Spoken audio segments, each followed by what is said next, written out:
তারপরে আমরা প্রবাসীরা আরেকটা জিনিস স্যার, আমরা যারা আছি বাইরে অনেকে হয়তো কিছু কষ্ট থাকে বা বেশিরভাগই ওখানে কমফোর্টেবল লাইফ লিড করি, একটা কমফোর্ট জোনের মধ্যে থাকি, ডিসিপ্লিন একটা লাইফ, যার কারণে ওই ডিসিপ্লিন লাইফটা ছেড়ে আমরা আসলে বাংলাদেশে এসে একটা যে মানে ঝঞ্ঝাটপূর্ণ একটা জীবন, এটাকে আমরা অনেক সময় মানে সেই হৃদয়ের থেকে মানে যে উদ্যোক্তা হবো বা দেশে আসবো ওই সাহসটাও তৈরি হয় না, একটা এক ধরনের গতানুগতিক একটা জীবনের মধ্যে আমরা বাধা পড়ে যাই, যার কারণে এই কয়েকটা বিষয় আমি নোট করতেছি যেটা যার কারণে আমরা প্রবাস থেকে দেশে ব্যাক করতে পারি না। আমি দেখেছি 10 বছর 15 বছর 20 বছর 25 বছর ইভেন তো 30 ইয়ার্স 30 বছর পরে এখানে মানে মারা যাবে কিছুদিন পরে, এরকম সিচুয়েশন হয়ে গেছে, তারপরে দেশে আসতে সাহস পাচ্ছে না। ওই দেশে যাই কি করবো ভাই, দেশে যাই কি করবো, মানে তার সে ফাইন্যান্সিয়ালি যথেষ্ট মানে মানে স্টেবল, সে ফাইন্যান্সিয়াল ফ্রিডম আছে, তার হয়তো দেখা গেলো 6 তলা বাড়ি আছে, মানে ফ্ল্যাট টাইপ সবকিছু করছে, কিন্তু তারপরে দেশে আসতে পারে না। ওই যে একটা কমফোর্ট জোনের মধ্যে আছে, একটা কমফোর্টেবল লাইফ, একটা ডিসিপ্লিন লাইফের মধ্যে আছে। কিন্তু এই মাতৃভূমি বাংলাদেশ, এই যে প্রিয় মা বাবা, প্রিয় সন্তান, স্ত্রী সন্তান, আত্মীয় স্বজন, আমি এবার গ্রামে আসছি, আমার হৃদয়ের মধ্যে কেমন জানি হাহাকার করে উঠছে। আমি যখন গ্রামের রাস্তা দিয়ে হেঁটে যাই অনেক মুরব্বীকে দেখি না, মসজিদে নামাজ পড়তে গেছি আগে যাদের সাথে নামাজ পড়তাম অনেক মুরব্বী নাই, যাদের শুধু মৃত্যুর সংবাদ শুনেছি, কখনো জানাজা অংশগ্রহণ করতে পারি নাই। এটাও খুব কষ্ট দিচ্ছে, পীড়া দিচ্ছে। এই কথাটা যে কারোর সাথে শেয়ার করবো সেটাও মানে বলতে পারতেছি না, যে অনেক মানুষ হারিয়ে গেছে আমাদের জীবন থেকে।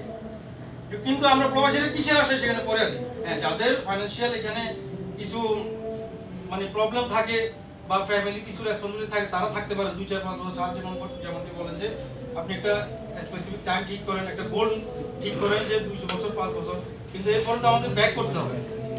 তো আমি তার প্রতি বিনীত অনুরোধ, এই বিষয়গুলো যেন আমাদের কাটিয়ে উঠতে পারি আমরা প্রবাসীরা, এই বিষয়ে স্যার আরেকটু মনোনিবেশ করবেন।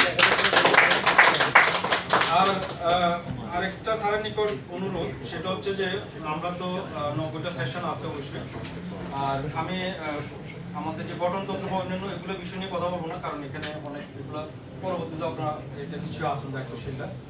আমি শুধু স্যারকে একটা জিনিস রিকোয়েস্ট করবো, সেটা হচ্ছে যে আমাদের একটা স্যার চালু করছিলাম, মাঝখানে অসুস্থতার কারণে বন্ধ ছিল, live and answer, question and answer, একটা আপনি 1 ঘন্টা ব্যাপী একটা চালু করছিলেন, এটা আবার পুনরায় চালু করার জন্য বলবো, কারণ অনেক সময় এটার থেকে মানে অল্প সময়ের মধ্যে অনেক বেশি কোশ্চেনের আনসার পাওয়া যায়, এবং অনেকেই কিন্তু তার যে দেখা গেল যে তার একটা মনের মধ্যে কোশ্চেন, সেটা অনেক দিন ধরেছে এটা অ্যান্সার পাওয়ার জন্য দেখা গেলে 1 মাস 2 মাসও লেগে যায়। তো স্যার যদি এটা আবার চালু করে সেটা আমি স্যারকে বিনীত অনুরোধ করবো। এবং প্রবাসী উদ্যোক্তা আমাদের সামনে জ্বলন্ত উদাহরণ আছে, আমাদের রুবেল ভাই, তারপরে আরো বেশ কয়েকজন আছে যারা প্রবাস ফেরত এবং যারা আজকে বর্তমানে আমাদের সামনে আমাদের বিচরণ, রিয়াজ ভাই, ইয়াকুব ভাই এবং আরো অনেকে আছে যারা আসলে পজিটিভলি বাংলাদেশে ব্যাক করেছে এবং তারা আজকে উদ্যোক্তা। সফলতা আমি সফলতা বলবো না, কারণ এটা ডেস্টিনেশন অনেক বড়, এটার ডেফিনিশনটা অনেক বড়, কিন্তু তারা যে সফলতার সহিত পজিটিভিটির সহিত যে উদ্যোক্তা হয়েছেন এবং কর্মসংস্থান সৃষ্টি করতেছেন, এই জার্নিটাকে এনজয় করতেছেন, আমি এটা অবশ্যই অ্যাপ্রিশিয়েট করি, তাদেরকে স্যালুট জানাই। এবং আমরা যারা এখনো উদ্যোক্তা হতে পারিনি বা প্রবাস থেকে এখনো আসতে পারিনি, আমরা যেন খুব দ্রুত ব্যাক করতে পারি। বিশেষ করে আমি ইনশাল্লাহ আমার খুবই মনে চাওয়া, আমি খুব দ্রুত ইনশাল্লাহ আমি গুছিয়ে উঠেছি কিছুটা, আপনাদের সাথে ইনশাল্লাহ পরবর্তীতে শেয়ার করব। তো আমার জন্য অবশ্যই প্রাণ খুলে দোয়া করবেন সবাই, আমি যেন উদ্যোক্তা হতে পারি, ব্যবসা হতে পারি, নিজেকে ডেভেলপ করতে পারি, এবং স্যারের যে পজিটিভ বাংলাদেশ, যে পজিটিভিটি, যে দৃঢ়তা, যে একাগ্রতা, যে মানবিক উদ্যোক্তা, সেটাকে আমি হৃদয়ে ধারণ করতে পারি এবং নিজেকে ডেভেলপ করার পাশাপাশি আমি কিছু কর্মসংস্থান সৃষ্টি করতে পারি এবং আমাদের এই প্রিয় ফাউন্ডেশনের হাতকে আমি শক্ত মজবুত করতে পারি, আমার প্রিয় স্যারের হাতকে শক্ত এবং মজবুত করতে পারি, সেই আশাবাদ ব্যক্ত করছি। আর আবারও সমস্ত প্রবাসীদের পক্ষ থেকে স্যারকে ধন্যবাদ, আপনারা এত কষ্ট করে আসছেন দূর দূরান্ত থেকে, সবাইকে আবারও ধন্যবাদ।